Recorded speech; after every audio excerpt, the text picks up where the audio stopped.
ইহুদি বাস করে, সাঁওতাল বাস করে, আদিবাসী বাস করে, জৈন বাস করে, বৈধ বাস করে, সবাই বাস করে। কিন্তু মুসলমানদের নিয়ে এক শ্রেণীর বড্ড চুলকানি হয়। এই দেশের মাটিতে বাইবেল আছে, জেন্দাবাস্তা, ত্রিপিটক আছে, রামায়ণ আছে, মহাভারত আছে, যজুর, ঋক, শ্যাম, অথর্ব আছে। কোন ধর্মগ্রন্থ নিয়ে আজ পর্যন্ত কেউ মামলা করে না, কোনো হামলাও হয় না। কিন্তু একমাত্র কেবলমাত্র কোরআন নিয়ে মামলা হয়, কোরআন নিয়ে হামলা হয়। এই দেশের মাটিতে কত মন্দির আছে, কত গির্জা আছে, কারো কোনো সমস্যা হয় না। কিন্তু আমাদের মসজিদ নিয়ে, মাদ্রাসা নিয়ে, মাজার নিয়ে এক শ্রেণীর বড্ড চুলকানি হয়। তাই তো এই দেশের মাটিতে কত মসজিদ ভেঙে দিল, কত মাজার গুঁড়িয়ে দিল। হচ্ছে কি হচ্ছে না বলেন? কিছুদিন আগে ওই মেদিনীপুর তোমাদের কাঁথি এলাকায় কোন এক গ্রামে মাত্র 30 ঘর মুসলমান বাস করে। খবরটা বন্ধ করে দিয়েছে, ভাইরাল হতে দেয়নি, পুলিশ প্রশাসন বন্ধ করে দিল। 30 ঘর মুসলমান বাস করে। দল সংখ্যায়, মানুষের সংখ্যায় মুসলমান কম ছিল। তাই সকালবেলায় মুসলমানরা গিয়ে দেখে মসজিদের মাইক আর মাথায় নাই। মসজিদের মাইকটা নামিয়ে দিয়ে, ভেঙে দিয়ে, গুঁড়িয়ে দিয়ে চলে গেছে। মুসলমানরা এক কাছে জড়ো হয়ে জিজ্ঞাসা করলে, কাজ করলো কারা? এক শ্রেণীর যুবক এসে বলল, কাজ আমরা করেছি। কেন করলে বাবা? বলে, তোমাদের মসজিদে আজান হয় তো আমাদের ঘুমের বড় ডিস্টার্ব হয়। আগে একটা সময় ছিল, মন্দিরে ঘন্টা হয়েছিল, মসজিদে হয়েছিল আজান। জি, কারো কোনো সমস্যা হয় নাই, কারো কোনো অসুবিধা ছিল না। এখন আজান নিয়ে বড় সমস্যা হচ্ছে। জি, আগে একটা সময় ছিল, মসজিদে আজান হয়েছিল, ভোরের বেলায় নিজের ছেলে মেয়েকে, হিন্দু ঘরের বৌমা নিজের ছেলে মেয়েকে উঠিয়ে বলেছিল, কদিন পরে মাধ্যমিক পরীক্ষা আছে বাবা, পড়তে বস, আজান হয়ে গেছে। মানুষ মজুরি খেতে কামারে কাজ করতে গিয়েছিল, মাঠে ঘাটে গিয়েছিল, আজান হয়েছিল, কাজের ছুটি নিয়ে বাড়ি এসেছিল। কোন এক কবি বলেন যে এই দেশে আজান হয়তো সূর্য ওঠে, আজান হয়তো সূর্য ডোবে। জি, এদেশে আল্লাহু আকবারের সুরে সূর্য ওঠে, এদেশে আল্লাহু আকবারের সুরে সূর্য ডোবে, এদেশে আল্লাহু আকবারের সুরে সূর্য ওঠে, এদেশে আল্লাহু আকবারের সুরে সূর্য ডোবে, এদেশের মোল্লা মাঝি কিষান মজুর সবার ঠোঁটে শোনরে লা ইলাহা ইল্লাল্লাহর জিকির ওঠে, ইমানের দপ্ত আগুন জ্বলছে সবার বুকে বুকে, সে আগুন দেশে হতে দেশে দেশান্তরেও জ্বালতে হবে, এদেশে আল্লাহু আকবারের সুরে সূর্য ওঠে, এদেশে আল্লাহু আকবারের সুরে সূর্য ডোবে।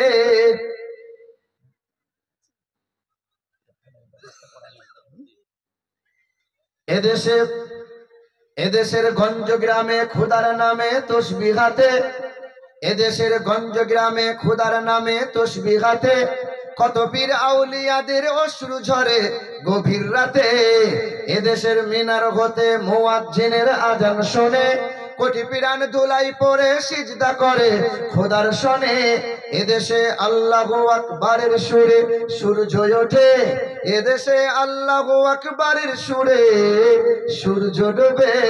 যারা বলে নারে তাকবীর, নারে তাকবীর, নারে রিসালাত। আল কোরআনের আলো, আল হাদিসের আলো, কোরআন হাদিস যেখানে, কোরআন হাদিস যেখানে, ওলি আউলিয়া যেখানে। সবাই তো বলে না, মনে হয় ওলির মোহাব্বত করেন না আপনারা। আমি কিন্তু আহলে সুন্নতুল জামাতের মানুষ। আমার শিক্ষিত মুসলমান শুধু মানুষেরা, আমার বাবাজিরা, ভাইরা আমার, আমরা মুসলমান নবীর মোহাব্বতে, ওলির মোহাব্বতে হাজির হয়েছে। শেষে দোয়া নিয়ে যাবো তো ইনশাল্লাহ, দোয়া নিয়ে যাবো তো ইনশাল্লাহ। জি, আমার শিক্ষিত বন্ধুরা, আমার শুধু মানুষেরা, ষষ্ঠ জাতি আমরা, ষষ্ঠ ধর্মের মানুষ আমরা। কিন্তু মার খাচ্ছে কারা? মার খাচ্ছে কারা? এতক্ষণ তো বক্তব্য শুনছিলেন তো নাকি? মার খাচ্ছে কারা? কথা বলেন না আপনারা। মার খাচ্ছে মুসলমান, মরছে মুসলমান, আর ট্রেনের মধ্যেও চর খাচ্ছে মুসলমান। আল্লাহ বলে, কেউ তোদের মারতে পারবে না, কেউ তোদের আঘাত দিতে পারবে না। আমি আল্লাহ পাকের ঘোষণা একটু মেনে নাও। আল্লাহ পাক রব্বুল আলামিন জানায়, ওমা আতাকুমুর রাসূল ফাখুযুহু ওমা নাহাকুম আনহু ফান্তাহু। কোরআন শরীফের পারা নম্বর 28, সূরার নাম সূরা হাসর, আয়াত নম্বর 7, পৃষ্ঠা নম্বর 5, লাইন নম্বর 8। আল্লাহ পাক জগতের মানুষকে জানিয়ে দেয়, এ দুনিয়ার মানুষেরা, কেউ তোদের মারতে পারবে না, কখনো তোদের অপদস্থ করতে পারবে না, কেউ তোদের লজ্জিত করতে পারবে না। আমি আল্লাহ পাক রব্বুল আলামিন জানাই, মা আতাকুমুর রাসূল ফাখুযুহু ওয়া মা নাহাকুম আনহু ফান্তাহু। আমার নবী তোমাদেরকে যা যা দিয়েছে তা তোমরা গ্রহণ করে নাও, নবী তোমাদেরকে যা শুনিয়েছে তা তোমরা শুনে নাও, নবী তোমাদেরকে যা দেখিয়েছে তা তোমরা দেখে নাও। এক কথায় নবী তোমাদেরকে যা যা দেয় তা তোমরা গ্রহণ করে নাও, নবী যা ছাড়তে বলে তা থেকে নিজেকে দূরে সরিয়ে নাও। ওয়াত্তাকুল্লাহ, আল্লাহকে ভয় করো, নবীর ইত্তেবা করো, নবীর অনুসরণ করো, নবীর উম্মত হয়ে যাও, ইহকালে নাজাত পাবে। সব জায়গাতে মাথা উঁচু করে বাঁচবে তোমরা, আমি আল্লাহ পাকের ঘোষণা, ইহকালে নাজাত পাবে, পরকালে হাসতে হাসতে জান্নাতি হবে। এবার একটু বিবেকে হাত দিয়ে বলেন, আমরা নবীর উম্মত বটে কিনা? কথা বলেন না কেন? নবীর উম্মত আমরা। এ মুসলমান বাবাজিরা, ভাইরা আমার, নবীর উম্মত হলো তারা খাবার শুরুতে বিসমিল্লাহ বলে খাই যারা, নবীর উম্মত হলো তারা ঘুম থেকে উঠে আল্লাহর শুকরিয়া আদায় করে যারা, নবীর উম্মত হলো তারা সুদের কারবার থেকে বাঁচে যারা, নবীর উম্মত হলো তারা বাজারে গিয়ে লটারি কাটে যারা, তারাই তো নবীর উম্মত। আপনার এলাকার মানুষরা তো লটারি কাটে না, কাটে? সুদের কারবার করে, ছেলের বিয়েতে ফোন নেয়, ছেলের বিয়েতে ফোন নেয়। কিছু কিছু মানুষ বলে আমরা ওলি হয়ে গেছে, কিন্তু ছেলের বিয়েতে ফাঁকি দেবো না, 4 ভরি সোনা, 8 লাখ টাকা, আর 300 বরযাত্রী গিয়ে গলা পর্যন্ত উপর হয়ে খেয়ে আসবো। এরকম মানুষ আছে না নাই? এ বাবাজিরা, ভাইরা আমার, আপনার গ্রামে কোনো মাতাল যদি যুবক ছেলে মদ টদ খেয়ে মসজিদে ঢুকতে চাই, তাকে ঢুকতে দেবেন? ঢুকতে দেবেন? হারাম খেয়েছে। কিন্তু আপনার গ্রামের সুদখোর মসজিদের সামনে কাতারে বসে থাকে, তাতে অসুবিধা? অসুবিধা? হ্যাঁ। আদেশ করিল আল্লাহ পবিত্র কোরআনে, আর বিবাহ করিও যত আদম সন্তানে। কোরআনে আদেশ আল্লাহ যদি না করিত, আরে মানুষের বংশ সব ধ্বংস হয়ে যেত। কিন্তু হাই বর্তমানে হইতেছে এমন, আরে বেটির বিয়েতে বেটার বাপ নিচ্ছে কত পণ, কেউ বা নিচ্ছে সোনা দানা, কেউ বা টাকা কড়ি, আরে কেউ বা নিচ্ছে জমি জায়গা, কেউ বা নিচ্ছে বাড়ি। আবারও কত বাপজি বলে দেখি নিব না গোপন, আর বেটা বেটি সাজিয়ে দিকে বিয়ায় আপন। টাকার বেলায় সাধু সাজে, জমির বেলায় চোর, আর বর্তমানে কিছু বেটার বাপ এমনি হারাম খোর।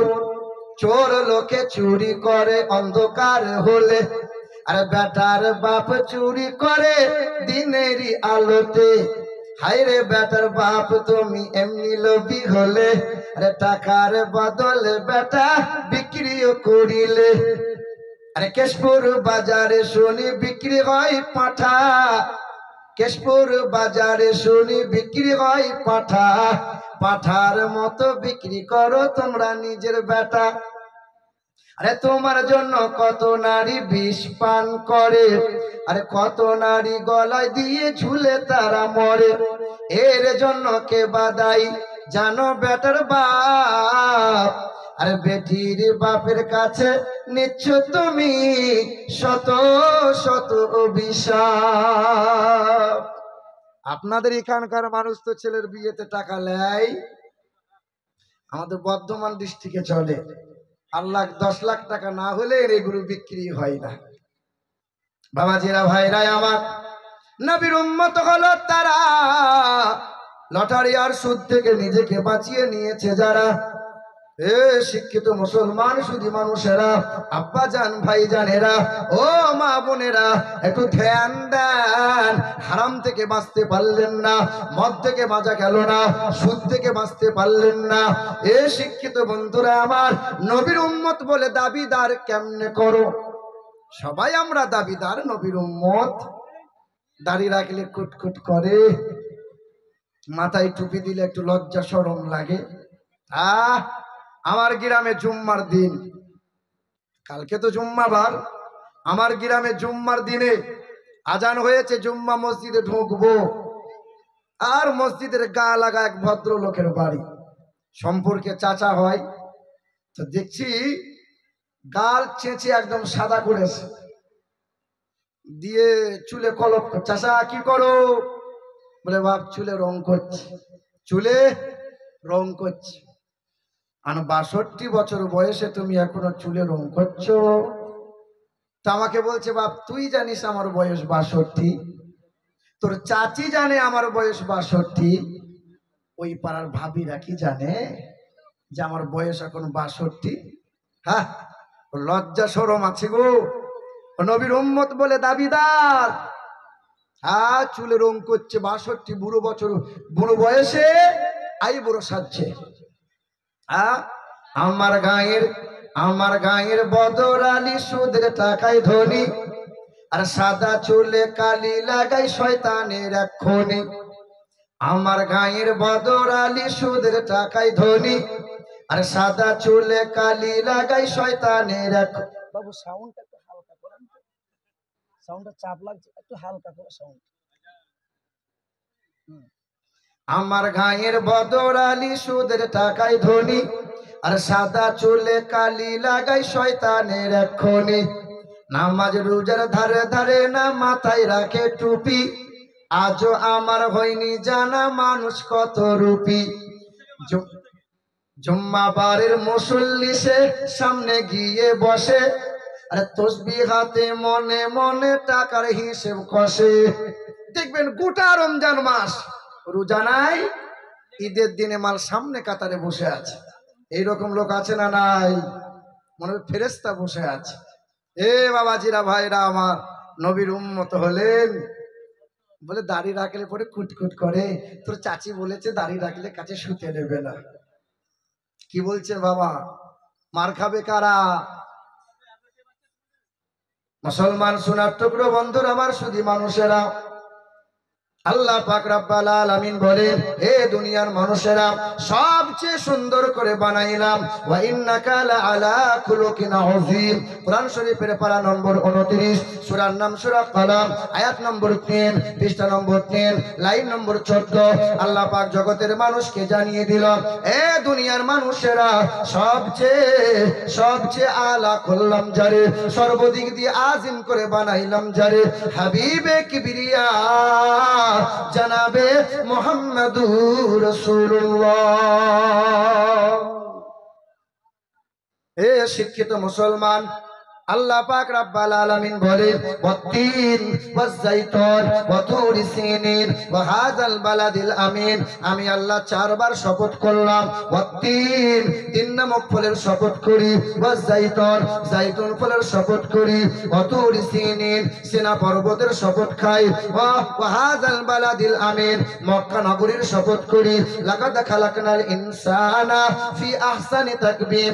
আমি আল্লাহ 4 বার শপথ করে বললাম, এ দুনিয়ার মানুষেরা, সবচেয়ে আদর করে তোমাকে বানাইছি, সোহাগ দিয়ে বানাইলাম, বড় যত্ন করে বানাইলাম, বড় সময় নিয়ে বানাইলাম। এ দুনিয়ার মানুষেরা, তোমাদের মতো সুন্দর করে আমি আল্লাহ কাউকে বানাই নাই। আমি আল্লাহ ফেরেশতাদেরকে নিয়ে মিটিং করেছিলাম। ওয়াইজ ক্বালা রাব্বুকা লিল মালাইকা ইন্নী জাইলুন ফিল আরদি খলিফা। ফেরেশতারা বলেছিল, দয়ার মালিক আল্লাহ, আপনি মানুষ বানাবেন না, আদমকে বানাবেন না। আদমকে বানাবেন, এই মানুষ ঝামেলায় পাকবে। এই মানুষকে আপনি বানাইবেন, অশান্তি করবে। এই মানুষকে বানাইবেন, সুদের কারবার করবে, নফরমানি করবে, আল্লাহ আপনার হুকুমের অমান্য করবে। আল্লাহ পাক রব্বুল আলামিন জানিয়ে দেয়, ইন্নী আ'লামু মা লা তা'লামুন, হে আমার ফেরেশতারা বাধা দিতে আসবি না, আমি আল্লাহ যা জানি তোরা তা জানিস না। সবচেয়ে সুন্দর করে বানাইছেন আমার আল্লাহ মানুষকে বানাইছেন, অথচ মানুষ স্বভাব নিয়েছে পশুর। স্বভাব নিয়েছে কার? পশুর। ওরে গরু ছাগলের বিবেক বুদ্ধি নাই। গরু ছাগলকে পেশাব করে পানি নিতে হয় না, গরু ছাগলকে রাতের বেলায় যৌন মিলনের পরে সকালে ফরজ গোসল করা লাগে না। গরু ছাগল তাদের ন্যায় অন্যায় বিচার করার ক্ষমতা নাই। গরু ছাগলের পাক না পাক, না না না, হারাম হালাল তারা বুঝে না। মানুষ তুমি তো বোঝো, মানুষ তুমি তো বোঝো, তুমি তো দেখতে পাও, তোমার তো বিবেক আছে। হায় হায় হায় মুসলমান বাবাজিরা, ভাইরা আমার, গৌতম বুদ্ধ নাম শুনেছেন আপনারা? গৌতম বুদ্ধ, বৌদ্ধ ধর্মের মূল মন্ত্র হলো জীব হত্যা মহাপাপ। জীব হত্যা মহাপাপ।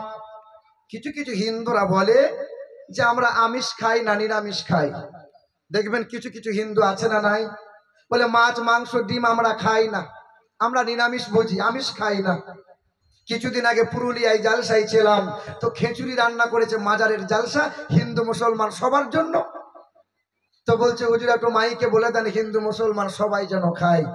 যেই বললাম যে হিন্দু ভাইরাও চলে যাবেন না, খেয়ে যাবেন, পোলট্রির মাংস দিয়ে খিচুড়ি রান্না করেছিল, তাকে হিন্দু ভাই বলছে আমরা তো আমিষ খাই না, নিরামিষ খাই। ওই তোমরা যারা বলছো আমরা নিরামিষ খাই, তা ঠান্ডা লাগলে ক্যাপসুল কি খাও না? দেহ দুর্বল হলে ভিটামিন ক্যাপসুল কি খাও না? বলে তা তো খাই। খাও কেন? ওটা মাছের আঁশ থেকে তৈরি হয়। হ্যাঁ, তোমরা যারা বলছো আমরা নিরামিষ খাই, তা চামড়া ধোয়া জল খাও কেন? বলে কই খাই না তো। বলে কলের যে ওয়াশার হয় ওটা গরুর চামড়াতেই তৈরি হয়। কথা বুঝতে পারলেন না? আমার অমুসলিম ভাইদের সম্মান রেখে বলছি, অনেক সময় দেখা যায় গোহত্যার নামে মুসলমানদের পিটিয়ে খুন করছে। করছে কি করছে না? বলছে ওরা বলছে গরু আমাদের মা হয়, মুসলমানরা খাবে কেন? এ বাবা, গরু যদি মাই হলো, তা গরু যখন বুড়ো হয়ে গেল তখন মুসলমান কসাই ডেকে বিক্রি করলে কেন বলো? গরু যদি মা হলো তো নোংরা আবর্জনা গোয়ালে না রেখে খাট পালনে রাখলে না কেন বলো? গরু যদি মাই হলো, তাহলে ফল ফ্রুট না দিয়ে ওই রকম ঘাস ছানি কেন দিলে বলো? গরু যদি মাই হলো তো চামড়ার জুতা, চামড়ার বেল, চামড়ার ব্যাগ ব্যবহার করছে কেন বলো? এ শিক্ষিত বন্ধুরা আমার, সুধী মানুষেরা, বৌদ্ধ ধর্মের মূল মন্ত্র হলো জীব হত্যা মহাপাপ। এবার তোমরা যুবকরা বলো তো, গাছের প্রাণ আছে না নাই? গাছের প্রাণ আছে না নাই? কোন বৈজ্ঞানিক প্রমাণ করেছে? কোন? জগদীশ চন্দ্র। অথচ 1400 বছর আগে আমার আপনার পিয়ারা নবী, নূর নবী, হাবিবে কিবরিয়া জানাবে মোহাম্মদ রাসূলুল্লাহ রাস্তা দিয়ে যাচ্ছিলেন, সাহাবায়ে কিরামরা পিছা পিছা যাই, নবী আমার থমকে দাঁড়ালেন। নবী বলছেন খেজুরের ডাল কেটে কবরের মধ্যে পুঁতে দাও। সাহাবায়ে কিরাম বলছেন ইয়া রাসূলুল্লাহ এমন তো কোনোদিন দেখি নাই। নবী বলছেন কবরে আযাব হয়, এই খেজুরের ডাল যতক্ষণ জিন্দা থাকবে কবরে আযাব থেকে রেহাই পেয়ে যাবে। আরে জিন্দা থাকে সে যার তো জান আছে। বন্ধুরা আমার, আমার শিক্ষিত ভাইরা, দয়া রাসূল সাল্লাল্লাহু আলাইহি ওয়াসাল্লামের জন্য গৌতম বুদ্ধ কি বলছে দেখেন। গৌতম বুদ্ধ যখন মারা যাবে, মৃত্যু হবার কয়েকদিন আগে ভক্তরা হাজির হয়েছে। ভক্তরা বলছেন বুদ্ধদেব, গুরুজি পৃথিবীতে হয়তো বেশি দিন আপনি আর থাকবেন না, পৃথিবী থেকে যখন বিদায় নেবেন আমরা ধর্মগুরু বলে মানব কারে? ধর্মের কথা শুনবো কার মুখে? সেদিন গৌতম বুদ্ধ বলেছিলেন I am not first Buddha, আমি প্রথম বুদ্ধ নয়। পৃথিবীর জমিনে আর একজন বুদ্ধ আসবেন, তিনি হবেন সর্বশ্রেষ্ঠ মহামানব, পৃথিবীর সর্বশ্রেষ্ঠ বিশ্বের মহান নেতা। হিন্দুদের বেদেও লেখা আছে দ্বাদশং সকল পক্ষ মাধবে মাসি মাধবম জাতং দত্তা সাতু পুতরং পিতরৌ রুষ্ট মনুষ্য সম্ভালে বিষ্ণু যশাস গৃহে প্রাদুর্ভবম মহাম সুমতং বিষ্ণু যশাস গর্ভমদত্ত বৈষ্ণবম। কল্কি পুরাণ 2 নম্বর অধ্যায় 25 নম্বর শ্লোকে বলা আছে, পৃথিবীতে একজন গুরু আসবেন, তিনি একটা ধর্মের গুরু হবেন না, তিনি হবেন জগৎ গুরু। তিনি আসবেন মাধব মাসের দ্বাদশ তিথিতে 12 তারিখে। তিনি আসবেন সাম্বালা শহরে, তার গোত্র হবে উচ্চ গোত্র। কাল সকালে হিন্দু ভাইদের জিজ্ঞাসা করবেন, ভাই আপনাদের গোত্র হয়? বলে হ্যাঁ। কারো গোত্র শাণ্ডিল্য, কারো গোত্র মধুকুল্ল, কারো গোত্র কাশ্যপ, কারো গোত্র মধুঋষি। পৃথিবীর সবচেয়ে বড় গোত্র হাসিম গোত্র। তার বাবার নাম হবে বিষ্ণু যশা, বিষ্ণু যশাস। তার বাবার নাম হবে বিষ্ণু যশা। বাংলা করলে হবে আল্লাহর দাস, আরবি করলে হবে আব্দুল্লাহ। মায়ের নাম হবে সুমতি, বাংলা করলে হবে সত্যপ্রিয়া সুন্দরমন, আরবি করলে হবে আমিনা। এ বাবাজিরা ভাইরা আমার, গৌতম বুদ্ধ বলেছিলেন, আমি প্রথম বুদ্ধ নয়, পৃথিবীর জমিনে একজন জগৎ গুরু আসবেন, তিনি হবেন মৈত্র ইন্দ্রজোনা উপস্রোত নামে নরসংসা ভবিষ্যতে। তার নামটা হবে নরসংসা। তার বাবা হবে আব্দুল্লাহ, তার মায়ের নাম হবে আমিনা, দাদার নাম হবে আব্দুল মুত্তালিব, দাদির নাম হবে নাতিজা বিনতে খাপ্পাব ব্র্যাকেটে ফাতেমা, নানার নাম হবে আব্দুল ওহাব জুহরি, নানির নাম হবে বারিরা, দুধ বাবার নাম হবে হারিস, দুধ মায়ের নাম হবে খালিমা, দুধ ভাইয়ের নাম হবে আব্দুল্লাহ, তার পিতার নাম হবে আব্দুল্লাহ। তিনি হবেন মক্কার মতি, মদিনার জ্যোতি, জানাবে মুহাম্মদ রাসূলুল্লাহ, যিনি জীবনে কখনো কোনোদিন একটাও মিথ্যা কথা বলবেন না। তিনি কে? কে? এক শ্রেণীর মানুষ বলছে নবী আমাদের মতো, বলছে কি বলছে না?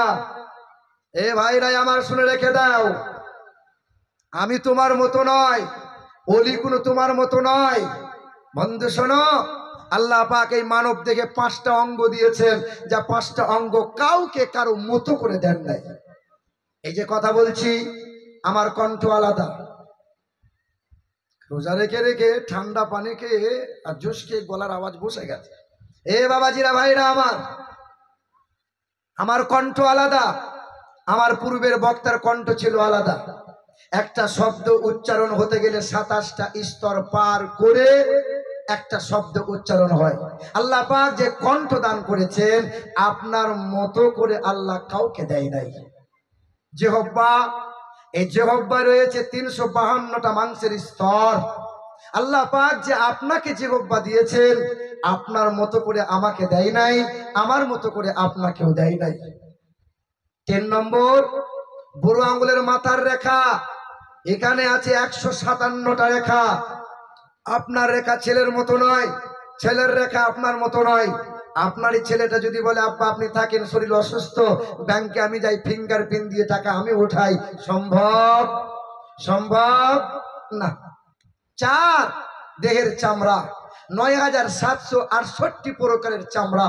এই যে এখানকার চামড়া আলাদা, তো এখানকার স্কিন আলাদা। আপনারই ছেলেটা নতুন বাইক কিনেছে আর মেন রোডে 100 স্পিডে চালিয়ে অ্যাক্সিডেন্ট করে বাড়ি আসছে, আব্বা গালের চামড়া সব উঠে গেল। বাপ বলছে আমার একটাই মাত্র ছেলে, চিন্তা করো না, আমার দেহের চামড়া আছে, তোমাকে দেবো। বাপ সকাল থেকে সন্ধ্যা চামড়া কেটে কেটে দেয়, ডাক্তার লাগাতে চাই, কিয়ামত হয়ে যাবে, বাপের দেহের চামড়া ছেলের গায়ে সেটিং হবে না। 5, চোখের মণি, এই চোখের মণি থেকে ব্রেন পর্যন্ত 1,77,000 সূক্ষ্ম সূক্ষ্ম শিরা দিয়ে জয়েন্ট রেখে দিয়েছেন। ভাইরা আমার, এই 5টা অঙ্গ আপনার মতো করে আমাকে দেয় নাই, আমার মতো করে আপনাকে দেয় নাই। মা খালার মতো নয়, খালা মায়ের মতো নয়, আমি তোমার মতো নয়, তুমি আমার মতো নয়, ভাই আপনার মতো নয়, আপনি ভাইয়ের মতো নন। আরে আমি যদি তোমার মতো না হই, তা নবীকে ভাবলে কেমন করে আমাদের মতো? মুসলমান বাবাজিরা ভাইরা আমার, মহাত্মা গান্ধী মারা গেল। ওই মহাত্মা গান্ধী মৃত্যু হওয়ার 16 দিন আগে উনি একটা চিঠি লিখলেন। আজও সেই চিঠি ব্রিটিশ মিউজিয়ামে রাখা হলো। ভারতে এইরকম ইতিহাসগুলো গোপন করে দেওয়া হলো। মহাত্মা গান্ধী বললেন, পৃথিবীর জমিনে গৌতম বুদ্ধ বলো, মহাবীর বলো, গুরু নানক বলো, সবার জীবনী পড়ে পড়ে দেখলাম, কিন্তু যার জীবনীটা 12 বার পড়লাম, তার জীবনী পড়ে বড় মুগ্ধ হলাম। জিজ্ঞাসা করেছিলেন কার জীবনী? বলে 12 বার, একবার দুইবার নয়, 12 বার তার জীবনীটা পড়েছি। তিনি হলেন হাবিবে কিবরিয়া জানাবে মোহাম্মদ রাসূলুল্লাহ। ওই মহান রাসূল, মহানবী মোহাম্মদ রাসূলুল্লাহর মতো এমন মহামানব পৃথিবীর জমিনে দুইজন হবে না। মহাত্মা গান্ধী একটা মুসলিম ঘেঁচা মানুষ ছিল, তাই তো কট্টরপন্থীরা সহ্য করতে পারল না, মহাত্মা গান্ধীকে গুলিবিদ্ধ করে হত্যা করে দিল। ভাইরাই আমার, আজও ব্রিটিশ মিউজিয়ামে লেখা আছে, সাদা পাথরে কালো কালি দিয়ে লিখে রেখেছে খ্রিস্টান নাসারারা, যে as a leader, as a teacher, as a father, as a commander, as a love maker, Mohammad is the Superman of the world. বিশ্বের জমিনে 1 নম্বরে শিক্ষক, 1 নম্বরে পিতা, 1 নম্বরে নেতা, মানবতার বন্ধু, মানব জাতির কল্যাণ কর্তা। যীশু খ্রিস্ট নয়, আব্রাহাম লিঙ্কন নয়, লেনিন নয়, গুরু নানক নয়, মহাবীর নয়, গৌতম বুদ্ধ নয়, শ্রী চৈতন্য নয়, মহাত্মা গান্ধী নয়, এখনো ব্রিটিশ মিউজিয়ামে লিখে রেখেছে তারা, তিনি হলেন নবী মুহাম্মদ রাসূলুল্লাহ। জর্জ বার্নার্ড শো বলেছিলেন যে I believe if a man like the great scientist আর প্রফেট সাল্লাল্লাহু আলাইহি ওয়াসাল্লাম, আমি বিশ্বাস করি নবী মুহাম্মদ সাল্লাল্লাহু আলাইহি সাল্লামের মতো এত বড় মহাবৈজ্ঞানিক পৃথিবী তার দুটো হবে না। বিশ্বাস হয় আপনাদের যে নবী মহাবৈজ্ঞানিক? বিশ্বাস করেন আপনারা? আপনাদের বিশ্বাস হয়? জীবনেই তো পড়েন না। এ বাবাজিরা ভাইরা আমার, দয়া রাসূল সাল্লাল্লাহু আলাইহি সাল্লাম বলেছেন, ছোট্ট আপনাকে একটা উদাহরণ দিয়ে দেখেন। নবী আমার বললেন, পুরুষ মানুষ যারা টাকনুর উপরে কাপড় পরিধান করবে তারা, মহিলারা যারা টাকনু ঢাকা দিয়ে রাখবে তারা। কোনদিন ভেবেছেন, কোনদিন কোন আলেম ওলামাকে জিজ্ঞাসা করেছেন যে রাসূলুল্লাহর এক একটা কথার যে রাসূল আমার কেন বললেন যে পুরুষ মানুষ টাকনুর উপরে কাপড় পরিধান করো, মহিলারা যারা টাকনু ঢাকা দিয়ে রাখো? নবী বললেন কেন? পৃথিবীর বৈজ্ঞানিকরা প্রমাণ করেছেন, আর নবীকে স্যালুট জানিয়ে বলে, নবীর মতো এত বড় মহাবৈজ্ঞানিক পৃথিবী তার দুটো হবে না। দেখেন, পৃথিবীর চিকিৎসা বিজ্ঞান বলছে, যদি কোনো পুরুষ মানুষ এই টাকনু অধিকাংশ সময় ঢাকা দিয়ে রাখে, এই মানুষটার, এই পুরুষের অতি অল্প দিনে জৈন শক্তি হারিয়ে ফেলবে। পুরুষ মানুষ মাঠঘাট হাট বাজার করবে, পুরুষ মানুষ টাকনুর উপরে কাপড় পরিধান করবে, যত পরিমাণে সূর্যের আলো এই টাকনু এই হাড়ে লাগবে, তত পরিমাণে এই পুরুষ মানুষের শরীরে হরমোন আর জৈন শক্তি বেড়ে বেড়ে যাবে। বলো সুবহানাল্লাহ। মহিলাদের জন্য সূর্যের আলো দরকার হয় না, মহিলারা মাঠঘাট হাট বাজার করবে না, টাকনু ঢাকা দিয়ে রাখবে। মহিলারা সোনা নামক ধাতু ব্যবহার করবে, গলায় পরবে, হাতে পরবে, নাকে পরবে, কানে পরবে। সোনা নামক ধাতুতে সূর্যের আলোতে যে ভিটামিন পাওয়া যায়, সোনা নামক ধাতুতে ওই ভিটামিন মহিলাদের শরীরে পূর্ণ হয়ে যায়। বলেন তো বাপ, সোনা পরবে কারা? সোনা পরবে কারা?